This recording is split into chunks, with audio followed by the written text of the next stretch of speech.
सुरा सेवित पाद पंकजा करे विराजत कमनीय पुस्तका विदेश पत्नी कमलासन प्रिया सरस्वती नृत्य तुवाची में सुधा. હવે તો છાપાઓમાં બધી મૃત્યુ નોંધ આવે છે, પણ એક કાળે આવું નહીં હતું. ગામ બહુ નાનકડું હતું. 40-50 વર્ષ પહેલાની વાત કરું છું. મુલુંડમાં જ થાના અહીંયાનો મહારાજ હોય ને તે 7 ફેરવવા જાય. કોઈ મરી ગયો હોય ને તો 7 ફેરવે.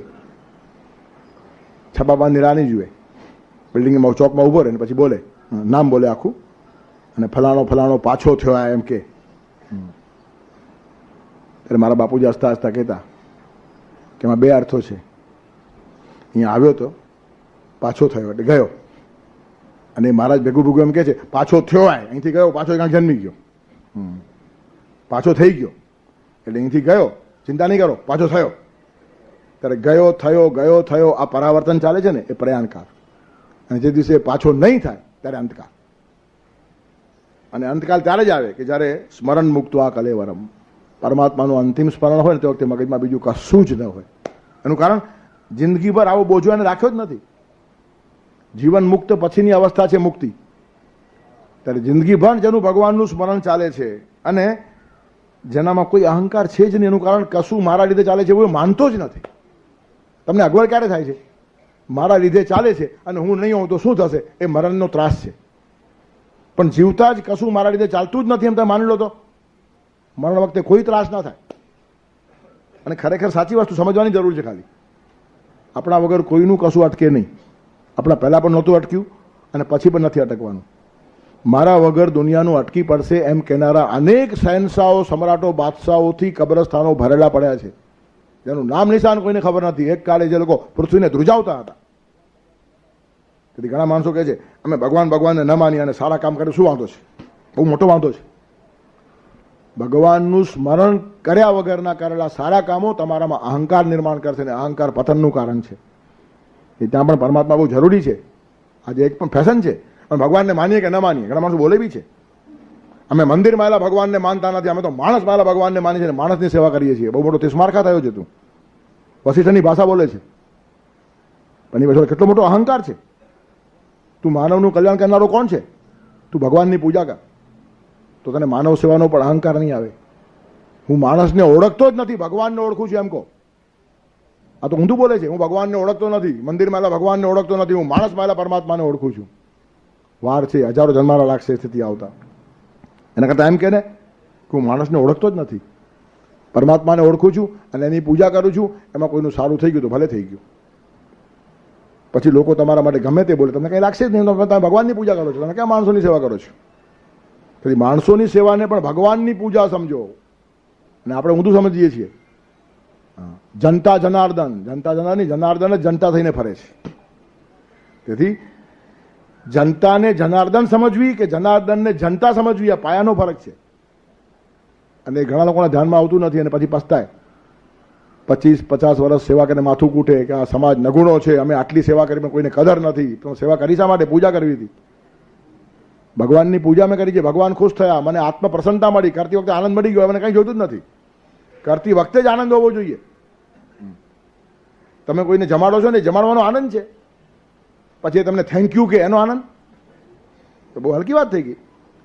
એ થેન્ક યુ કે ના કે ઉલટાનું કે તો દુઃખ લાગવું જોઈએ. અરે મેં તને જમાડ્યો, મારી માણસાઈ છે, એમાં આભાર છે ને માનવાનો. એક માણસ જમતો હોય, બાજુમાં બીજો બેઠો હોય, તે ભૂખ્યો ન જ રહેવો જોઈએ. તેથી તું મારો આભાર માને એટલા માટે મેં કામ કર્યું જ નથી, મને આનંદ થાય એટલા માટે કામ કર્યું છે. એને જ ગીતા નિષ્કામ કર્મયોગ કહે છે.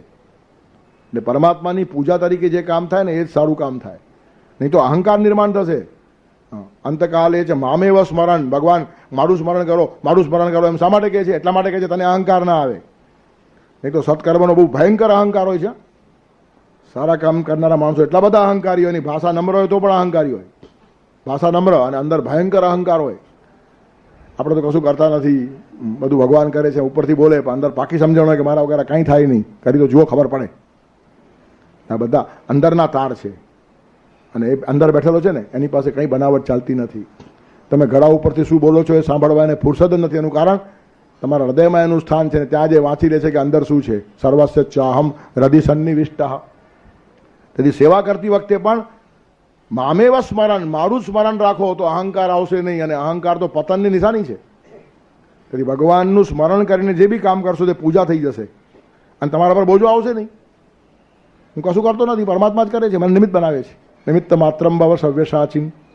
તેથી અહંકારથી બચવાનો ઉપાય પણ સ્મરણ છે. સતત ભગવાનનું સ્મરણ જે માણસ કરશે ને તેના પર બોજો નહીં આવે. અને મરતી વખતે સાવ હળવો, એનું કારણ જીવન પર પણ હળવો છે. હું કશું કરું છું, હું કરું તો જ થાય, મારા વગર બધાનું શું થાય, નહીં તો બધું અટકી પડે, ધર્મનું શું થાય, સંસ્કૃતિનું શું થાય, રાષ્ટ્રનું શું થાય. અરે ભાઈ, તારું શું થાય તે વિચાર કર ને, બીજા બધાનું સારું જ થવાનું છે. તેથી કોઈ પણ સારા કામમાં પરમાત્મા આપણને નિમિત્ત બનાવે છે તો એનું સ્મરણ કરીને એના એક અદના સેવક, નમ્ર સેવક, નિમિત્ત જેને કહીએ, સાધન બની જઈને જે માણસ કામ કરે તે હળવો ફૂલ હોય, અને હળવો હોય તેને મુક્તિ મળે.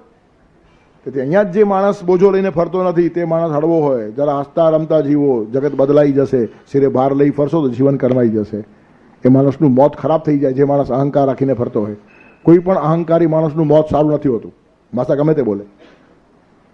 અને ભગવાનને ન માનનારા માણસો પણ છેલ્લે બાકી રામ રામ કરતા મરતા આપણને જોવા મળે છે. અને પછી પૂછીએ કેમ તું ભગવાન નહોતો માનતો ને? માનતો તો નથી, પણ હવે કંઈ હોય તો છેલ્લે છેલ્લે જરા યાદ કરી લઈએ, છેવટે આપણું ખરાબ તો ના કરે. આવો દંભ શું કામ કરવાનો? તેથી પછી ભયથી નામ લે. ભયથી મજા નથી આવતી. તમે કોઈને ભયથી યાદ કરો એ ગુંડો કહેવાય, અને ભાવથી યાદ કરો એ ભગવાન કહેવાય.